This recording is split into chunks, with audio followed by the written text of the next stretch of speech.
Hello friends, welcome to my channel. আশা করি সবাই ভালো আছো। সবাইকে শুভ সন্ধ্যা। আমি আমার চ্যানেলে সবাইকে স্বাগত জানাচ্ছি। আমরা আলোচনা করব শিক্ষার্থীর পর্যবেক্ষণ করার ক্ষমতা বিকাশের দক্ষতা। ঠিক আছে, শিক্ষার্থী পর্যবেক্ষণ করার ক্ষমতা বিকাশের দক্ষতা সত্যি শোনা থেকে আমরা আলোচনা করব। তো এদিকে আর বিশেষ কিছু বলার নেই। এদিকে যেমন সেম টু সেম, এদিকে জাস্ট রাইট হ্যান্ড সাইডে বিষয় বাংলা পাতাবাহার। এটা যেহেতু ক্লাস 3 সেজন্য পাতাবাহার। একক সত্যি শোনা, উপ-একক হচ্ছে বুড়ো চাষির কঠিন থেকে চোখ বুঝলো। এরকম করে আমরা 3খানা উপ-এককে ভাগ করেছি। ঠিক আছে, আজকে আমরা ফার্স্ট পার্ট আলোচনা করব, বুড়ো চাষির কঠিন অসুখ করেছে থেকে চোখ বুঝলো সে। ঠিক আছে, অর্থাৎ বুড়ো চাষির ব্যাপারটা আজকে আমরা কমপ্লিট করে ফেলবো। আচরণাঙ্গ সমূহ যদি আমরা দেখতে যাই, শিক্ষার্থীর দ্বারা পর্যবেক্ষণকরণ, শিক্ষার্থী দ্বারা পুনরায় চাহিদা অনুসারে পর্যবেক্ষণ, শিক্ষার্থী দ্বারা কার্যকারণ সম্পর্ক স্থাপন, পর্যবেক্ষণ ও চিন্তার প্রতিফলন। ঠিক আছে, চলো। বিষয় বুড়ো চাষির কঠিন থেকে চোখ বুঝলো সে, বিষয়ের কাজ দেখতে পাচ্ছ হয়ে গেছে।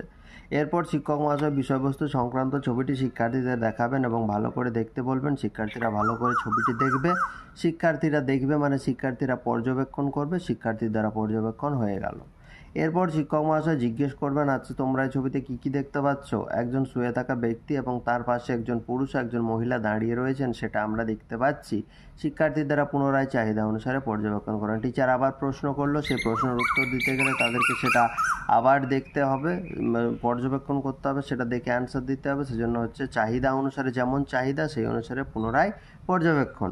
বুড়ো মারা যাওয়ার আগে তার ছেলেকে কেন ডেকেছিলেন? না, বুড়ো চাষি তার লুকোনো সোনা কোথায় মাটিতে পুঁতে রেখেছেন সেটা বলার জন্য ডেকেছিলেন। পুঁতে রেখেছেন হবে, হ্যাঁ, পুঁতে রেখেছেন সেটা বলার জন্য তার ছেলেকে ডেকেছিলেন। তাহলে হয়ে গেল এটা পর্যবেক্ষণ ও চিন্তার প্রতিফলন। শেষে টিচার বলবেন, আজকের পাঠ থেকে আমরা কি কি জানলাম? না, বুড়ো চাষি মারা যাওয়ার আগে সোনা কোথায় লুকিয়ে রেখেছেন তা তার ছেলেকে বলে গেলেন। এছাড়া চাষির ছেলে খুবই অলস প্রকৃতির ছেলে ছিলেন, সেটাও আমরা জানলাম। ঠিক আছে, তাহলে শিক্ষার্থীর দ্বারা কার্যকারণ সম্পর্ক স্থাপন হয়ে গেল। ঠিক আছে, তাহলে আমাদের 4খানা যে শিক্ষার্থী দ্বারা পর্যবেক্ষণ, শিক্ষার্থী দ্বারা পুনরায় চাহিদা অনুসারে পর্যবেক্ষণ, পর্যবেক্ষণ ও চিন্তার প্রতিফলন এবং শিক্ষার্থী দ্বারা কার্যকারণ সম্পর্ক স্থাপন, টোটাল 4খানা আমরা কম্পোনেন্ট আলোচনা করে ফেললাম। ঠিক আছে, আজকে এখানেই শেষ করছি। পরের দিন আবার দেখা হচ্ছে।